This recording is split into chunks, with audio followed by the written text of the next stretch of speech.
If you're playing Shadowdark, do you consume that precious resource of the torch or flask of oil? Because eventually it's Shadowdark. You're gonna go somewhere dark. You're gonna go underground again. Eventually, Ken's group is gonna venture back underground to explore the deep crawl. Our underground hazards are inspired by some movies. The Goonies is a classic from the generation that Ken and I are from. Indiana Jones, The Princess Bride. I don't remember too much of the underground in Princess Bride. Yeah, I was thinking more along just the hazards of the Princess Bride are more like the screaming eels and the cliffs of insanity and the the swamp, the fire swamp with the rodents of unusual size, right? RAOSs, so I don't think they exist.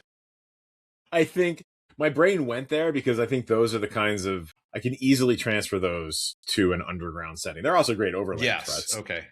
Yeah, totally. You're venturing through the deep dungeon and suddenly you find this massive cliff that plunges ever deeper into the dark. And there's a lake at the bottom and there's some screaming eels in it. Yeah. So what sort of nasty hazards are you thinking of for your party to encounter? One I recently used was unstable tunnels. So maybe it's a mine shaft, that mining tunnel that somebody had dug out and, it wasn't particularly well done. Maybe in my campaign, it was because the rat men were raiding the town of Natham. And so they had dug up underneath it to break into like the warehouses and stuff to steal supplies, but they're not very good at their job. And so their tunnels, they had done their best to like reinforce it. And then there were some natural tunnels further on, but those tunnels themselves were not entirely stable. The idea here is that you've got a mining tunnel ready to collapse at the slightest provocation. And I think this shows up in at least one or two of the Shadowdark Cursed Scrolls adventures. So this is not an original thought.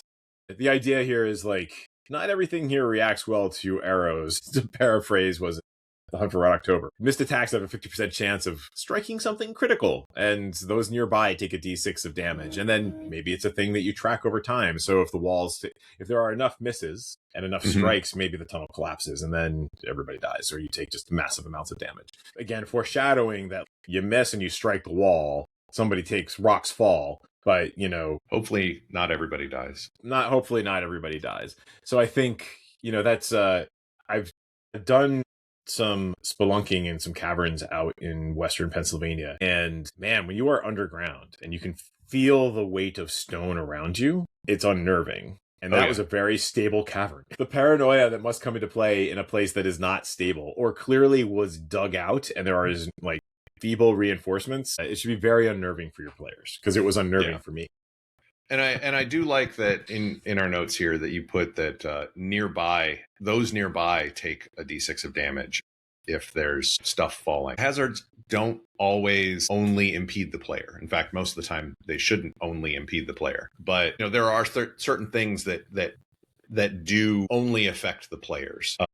There's a couple of things. I've been seeing fungus a lot in some recent adventures, not just talking with you, Ken, but also in Shadowdark and outside of Shadowdark. I think maybe it came from The Last of Us, sort of. Oh, yes. Fungally spreading out. But, like underground, you could definitely find maybe a fungal forest, strange mushrooms that grow in the depths. So as you're walking through them, you may not want to touch them. DC 12 of Dex, or you accidentally disturb one. There's in old schoall D&D. And then what happens?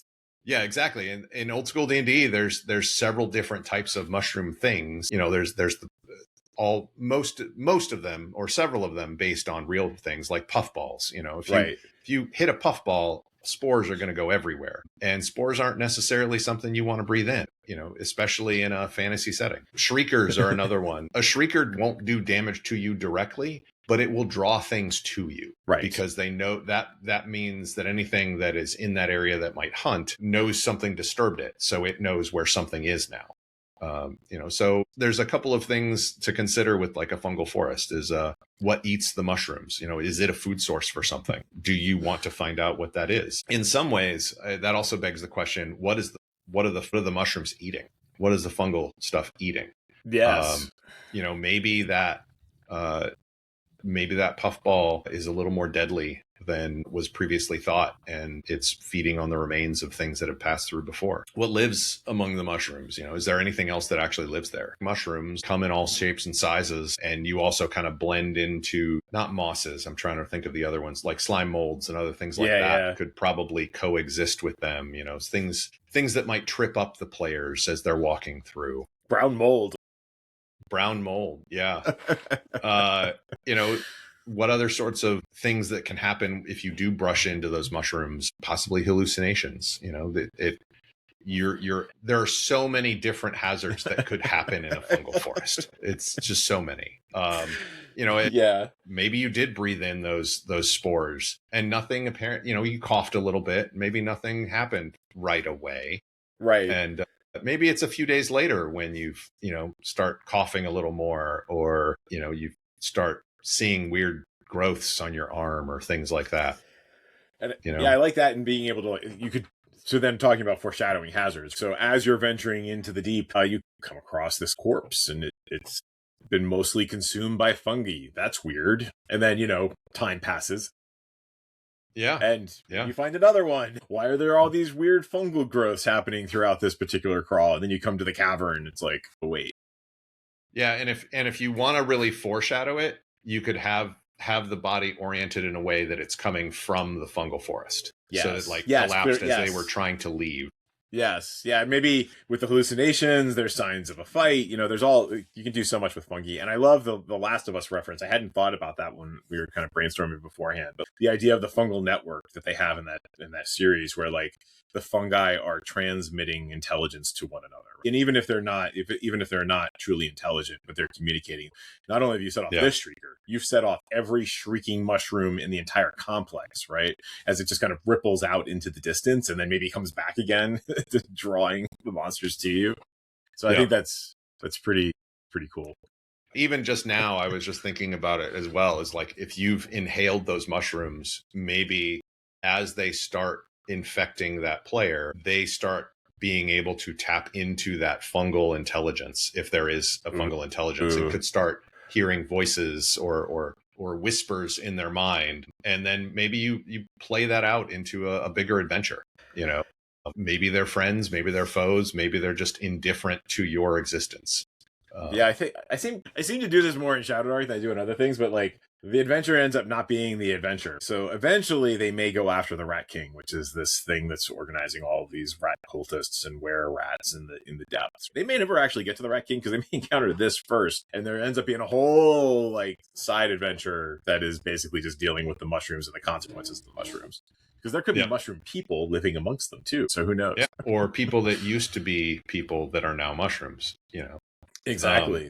And that's some of what I've been hearing as well in some other areas outside of the Shadowdark community as well, is, and that's where the Last of Us stuff came in as well. Maybe you do retain your intelligence, but maybe some of your will is gone. And so you're still you, but you are also doing the bidding of the rest of the fungal intelligence. The good news is the fungal infection cured you of the lycanthropy that you had gotten from the rats. Right. The bad news is you're part of the hive mind. Right. Or you become a were-fungi rat. Yeah, okay, we're going to some weird places here. Yes. A little too far, I think. So speaking of traveling too far, we have a collapsing water slide. We're just stealing from Goonies. The setup was they come to this room and there's a collapsing floor and they had to play the bones to escape. And it opened up a side passage that turned into the water slides that took them down to the cavern that had the pirate ship. And yes, these are all spoilers, but it's the Goonies, so we can do it. And if you haven't watched the Goonies, go watch the Goonies. For me, I was thinking, so one, you could just strictly rip that off. There is a threat. There is a tunnel ahead of you. The only way to get away from the threat is to go down the tunnel, because basically that's your option. Stand or fight. And in the movie, I guess they were being chased by the bad guys, right? So that was their impetus to go down the tunnels. You could also just have it be, before collapses, right? So, and you could have, or, you're trying to traverse maybe an unstable rope bridge or something, and you fail your dex check and you fall down into this, or you just purposely choose to jump into it. But I think that leads to, maybe this is less of a damage sort of thing and more of a movement sort of thing, where do you end up, right? Yep. So in the Goonies, you end up in this underground lake with a pirate ship. In Star Wars, although there was not a particular slide, you end up in a trash compactor. with something in the trash, right? So you're no longer where you were, which may be a good thing, but what's where you arrived? And how do you figure out how to get out of there? Yeah. And another way that this is a hazard is not everyone necessarily would fall into the water slide, and you could have a suddenly split party, or they have to make the choice to jump down and go down the water slide in order to stay together. Yes. Also, it's a water slide. What happened to your torch? What happened to your lantern? What happened to all those dry torches that you had? Especially as you plunge into the lake. Yes. What happened to all that gear you were carrying? In the Goonies, when they plummet into the lake, well, they're teenagers. So they're not carrying anything. And It was a well-lit cavern for reasons. But your adventurers, whose torches went out, you plunge into, I don't know, a 20-foot deep lake, and you're wearing plate mail. I have yet to discover anybody in Shadowdark wearing plate mail, though. They haven't gotten that high yet. Even chain, like a chain shirt is not going to be all that easy for you to swim. So you could get into, there are other hazards in the book where they talk about like drowning or, just trying to swim under duress, all those kinds of things. And in Shadowdark, the lethality, the checks are harder. In standard D&D, you'd have a lot more options, and it's kind of defaulting to the fact that you'd be able to make these kinds of checks. In Shadowdark, I feel you're much more on the razor's edge. And again, folks, I have not TPK'd a Shadowdark party. One, this is one of those things that is a gray area between hazard and trap, depending upon how far you go. Like if the water slide leads to a 20-foot deep lake, and your adventurers are weighed down, and they didn't have a chance to avoid the water slide, or you split the party and some of them fell in. That's more of a trap because they have a chance of dying. But, it's also the second piece there, though, this is when, like in old school D&D, losing gear was a thing. Yes. And this is something that I've never really heard in modern D&D. If you're drowning, are you going to make the choice of shucking off that armor and dropping your backpack and live? Or do you hope that you can get to shore before it all weighs you down? Yeah, it would suck to lose all that gear, but maybe you live and then try and get the gear from the bottom of the lake later, or hopefully you find some new gear. Yeah, trying to recover your gear is a challenge. Things attacking you while you're trying to recover your gear is a challenge. Like lifting heavy weights off of in underwater is difficult. I remember I did that for I think it was actually when I was at space camp. It was lifting weights off the bottom of a pool. And it was only like a 10-pound weight, but like it's hard to swim with a 10-pound weight. And that's when you're like, man, I'm glad I had that 50 feet of rope. I just grabbed the 50 feet of rope and the 10-foot pole. You dive down, you get the rope, you come back, get some air, you dive back down, you tie the rope to the backpack, come back, then you pull the backpack out. See, easy. Grappling hooks. Go fishing. Every for your adventurer gear, right? should know how to do that, right? Yeah, and while you're shivering and cold, something attacks out of the darkness. Yeah. So our last one was a black ice floor. So the coal black floor of this cavern gleams darkly in the torchlight. DC 12 dex or fall, D6 of damage. If you're moving faster, so let's say you're running or you're making double moves. So if you're moving faster than a near, also slide. So you fall and then slide, and maybe there's a pitch to the cavern, so you start sliding towards something. I don't know, like the water slide. Maybe there's something hanging from the ceiling, ready to take up, be opportunistic and attack those who fall. Again, what happens to your torch or light source if you drop it? How much damage do you take? This one's personal for me because I guess I've had so many environmental hazards in my life, but I broke my ankle slipping on snow-covered ice because I didn't know it was there. Ice is freaking dangerous. Yep. So if you don't know that it's ice, it's worse. Yeah, I mean, like black ice when driving is not a joke. It looks like regular asphalt, and then suddenly you're starting to slide or start to lose control. This would kind of be the same sort of thing.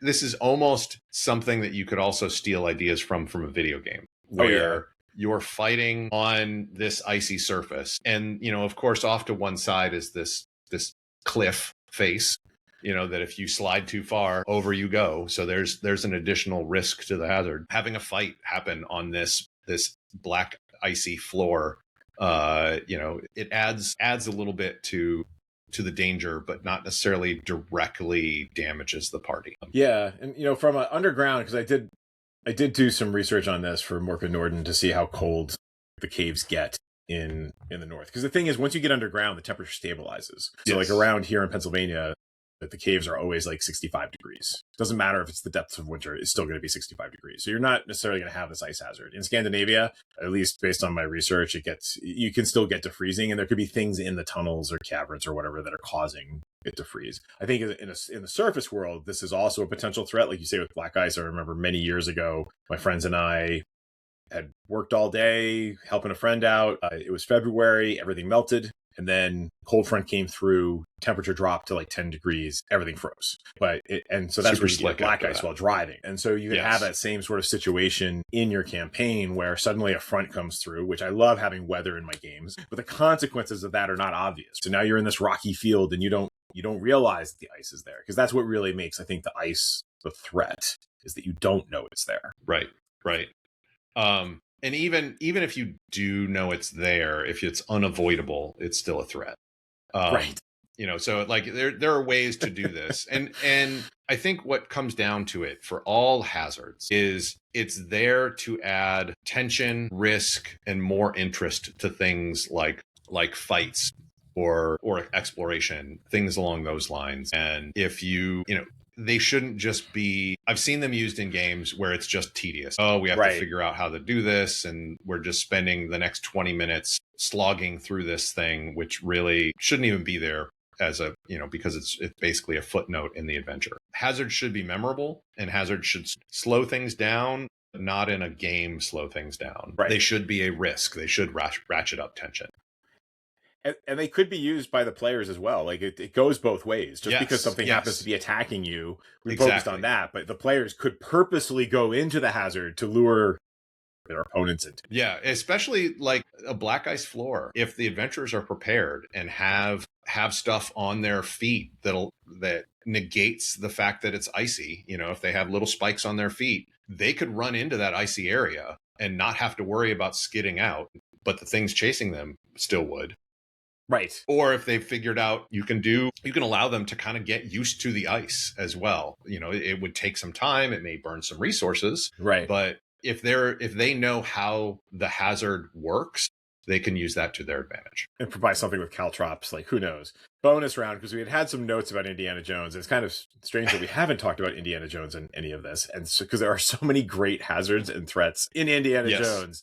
So starting with snakes in the temple. So, Raiders of the Lost Ark, you finally found the temple. Nazis are there. They throw you into the temple, and there's just snakes everywhere. And the light is going out, and things are not entirely stable. So you've got collapsing pillars, and there's still Nazis outside. Yes. Yeah, the snakes in the temple, the snakes aren't coming to attack you directly, but you have to move through the area and not get bit. Right. And you're trying to keep them away. And the torch is going out. And do you light more torches?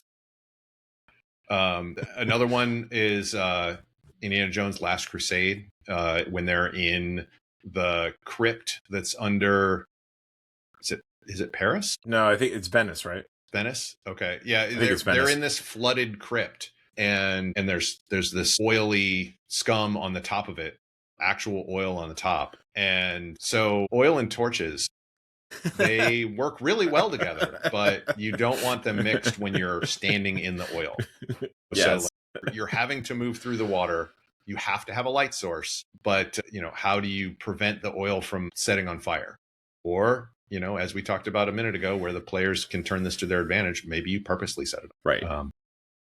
But then if you set it on fire, then you're going to have to deal with all the toxic smoke that comes off. Yeah. So how far can you swim and how long can you hold your breath for? And so again, turning light into a threat, like something that's supposed to be helping you is suddenly not helping you. But if you're being chased by, whatever horrible monster is, maybe you want to set the oil on fire and see how far you can swim. And so this last one, we were debating trap versus hazard, Indiana Jones versus the flock of birds, or I should say Henry Jones Sr.